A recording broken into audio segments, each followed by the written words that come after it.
दोस्तों नमस्कार। Electrical learn YouTube channel में आपका फिर से स्वागत है। दोस्तों आज के वीडियो के अंदर हम बात करेंगे कि ईएलसीबी या फिर आरसीसीबी किस तरीके से काम करती है और इनके अंदर कौन कौन से पार्ट्स लगे होते हैं। तो फ्रेंड्स बिना देरी किए अब स्टार्ट करते हैं। जैसा कि आप देख सकते हैं हमने यहाँ पर सीमेंस की आरसीसीबी ली है। जैसा कि आरसीसीबी का पूरा नाम होता है रेसिडुअल करंट सर्किट ब्रेकर। जैसा कि आरसीसीबी जो होती है वह ईएलसीबी प्लस एमसीबी दोनों का कॉम्बिनेशन होता है। यानी आरसीसीबी अर्थ लीकेज में भी ट्रिपिंग देगी और ओवर करंट के अंदर भी ट्रिपिंग देगी। अब यहाँ पर 1 और n दिया गया है। 1 का मतलब है कि इस आरसीसीबी के अंदर फेज सप्लाई हमें यहाँ पर देनी है और n की जगह हमें न्यूट्रल सप्लाई देनी होती है। अब यहाँ पर टेस्ट वाला बटन दिया गया है। जब आरसीसीबी को हम सप्लाई देते हैं और ऑन करते हैं, उसके बाद यदि हमें आरसीसीबी को टेस्ट करना है कि आरसीसीबी काम कर रही है या नहीं कर रही है, तो टेस्ट वाला बटन हम पुश करेंगे तो उससे पता चलेगा कि हमारी आरसीसीबी किस तरीके से वर्क कर रही है। यदि आरसीसीबी ट्रिप हो जाती है तो इसका मतलब है कि आरसीसीबी प्रॉपर तरीके से वर्क कर रही है, और यदि ट्रिप नहीं होती है तो हम समझ जाएंगे कि आरसीसीबी के अंदर कोई दिक्कत है, इसे हमें रिप्लेस करने की ज़रूरत है। अब इस आरसीसीबी के ऊपर वाला जो कवर है उसको हम खोल लेंगे और अंदर कौन कौन से पार्ट्स लगे हुए हैं उसको भी देख लेंगे। आजकल की जो आरसीसीबी या फिर ईएलसीबी आती है उसको हम खोल के अंदर से रिपेयर भी कर सकते हैं। पुरानी जो आरसीसीबी आया करती थी उसके अंदर इस तरह का प्रोविज़न नहीं हुआ करता था। आजकल की आरसीसीबी को खोल के अंदर से हम उसको क्लीन करके वापस से लगा सकते हैं और देख सकते हैं कि उसके अंदर क्या क्या दिक्कत है। तो यहाँ पर हमने आरसीसीबी के ऊपर वाले कवर को खोल लिया है। अब इस आरसीसीबी के यहाँ पर आप देख सकते हैं 4 बोल्ट दिए गए हैं। इन बोल्ट्स को भी हम निकाल लेते हैं ताकि हमें कंट्रोल सर्किट आसानी से दिख जाए। अब इस आरसीसीबी के साइड में हमने इसकी कंट्रोल ड्राइंग भी ले ली है। इस ड्राइंग के अनुसार आप देख सकते हैं इस आरसीसीबी को हमें ऑन करना होगा। ऑन करने के बाद ही हमारी आरसीसीबी काम करेगी। तो यहाँ पर आप देख सकते हैं हमने आरसीसीबी को ऑन कर लिया है, और जैसे ही हमने आरसीसीबी को ऑन किया है आप देख सकते हैं इस आरसीसीबी के नीचे की तरफ जो पावर वाले कॉन्टैक्ट हैं, ये दोनों जो कॉन्टैक्ट आप देख रहे हैं, ये दोनों कॉन्टैक्ट भी आपस में मूव हुए हैं। यानी ये दोनों कॉन्टैक्ट आउटगोइंग वाले कॉन्टैक्ट के साथ जाकर लग गए हैं। और आप देख सकते हैं ऑन करने के बाद जो स्प्रिंग है वह स्प्रिंग इस पत्ती के साथ जाकर सट गई है। जैसा कि हमने कंट्रोल सर्किट में देखा है कि हमारा जो ट्रिपिंग सर्किट है वो तभी काम करेगा जब हम इसको ऑन करेंगे। तो हमने इसको ऑन कर लिया है।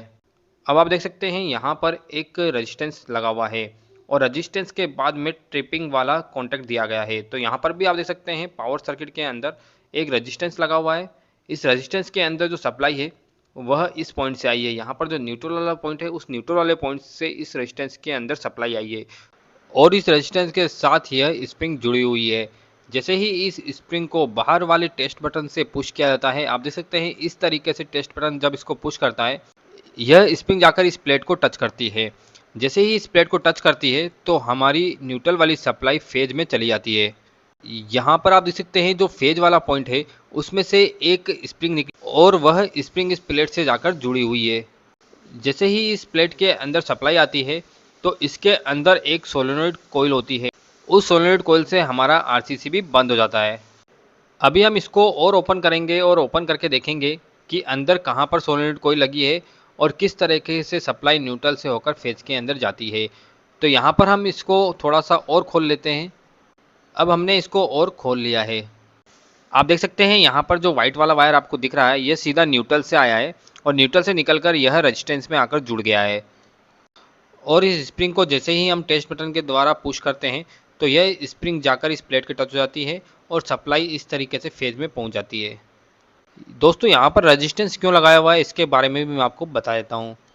जैसा कि इसके अंदर एक रेजिस्टेंस लगाया गया है और काफ़ी सारे लोगों का सवाल होता है कि इसके अंदर रेजिस्टेंस क्यों लगाया गया है, तो मैं आपको बता देता हूँ कि हमारी जो आरसीसीबी या फिर ईएलसीबी होती है वो 30 मिली एम्प्स के लिए डिज़ाइन की गई है।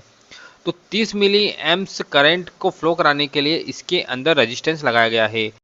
जैसा कि रेजिस्टेंस के द्वारा हमारा 30 मिली एम्प्स करंट का लॉस होता है और उस करंट के लॉस को हमारा सर्किट सेंस कर लेता है और तुरंत ट्रिपिंग कमांड दे देता है।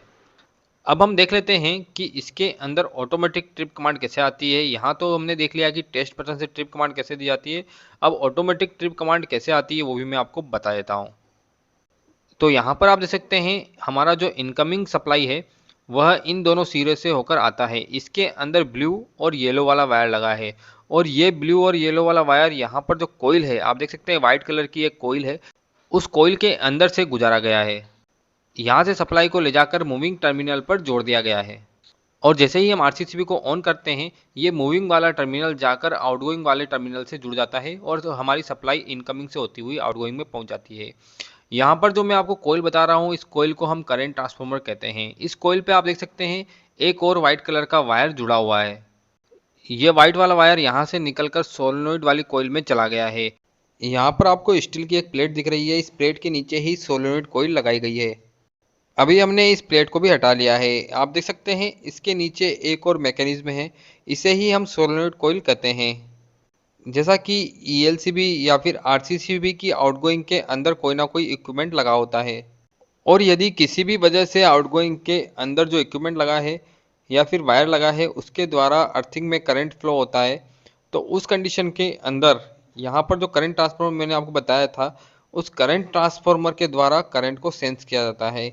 और यदि करंट के अंदर कोई अनबैलेंस आता है तो उस अनबैलेंस करंट को वह इस सफ़ेद वाले वायर के द्वारा इस सोलेनोइड कोइल को भेज देता है। इस सोलेनोइड कोइल के अंदर आप देख सकते हैं यहाँ पर एक प्लंजर लगा हुआ है। जैसे ही इसके अंदर सप्लाई आती है तो यह प्लंजर बाहर की तरफ निकलता है और बाहर निकल कर हमारे ऑन वाले स्विच को जाकर पुश करता है। ऑन वाले स्विच के साथ एक स्प्रिंग लगी होती है, उस स्प्रिंग को जाकर यह प्लंजर पुश करता है, जिससे हमारा ऑन वाला स्विच बंद हो जाता है और हमारी सप्लाई आउटगोइंग में जाना बंद हो जाती है। और जब हम टेस्ट बटन भी पुश करते हैं तब भी यही प्लंजर काम करता है और हमारी सप्लाई को बंद कर देता है। तो फ्रेंड्स, उम्मीद है कि इस वीडियो के माध्यम से आप समझ गए होंगे कि ईएलसीबी या फिर आरसीसीबी किस तरीके से काम करती है और इनके अंदर कौन कौन से पार्ट्स लगे होते हैं। तो फ्रेंड्स, ये वीडियो आपको कैसा लगा कमेंट सेक्शन में ज़रूर बताएं। इसी तरह के वीडियो चाहते हैं तो चैनल को सब्सक्राइब कर लीजिए और इस वीडियो को शेयर करना ना भूलें। थैंक यू दोस्तों, thank you so much for watching my video. Thank you so much. जय हिंद, जय भारत।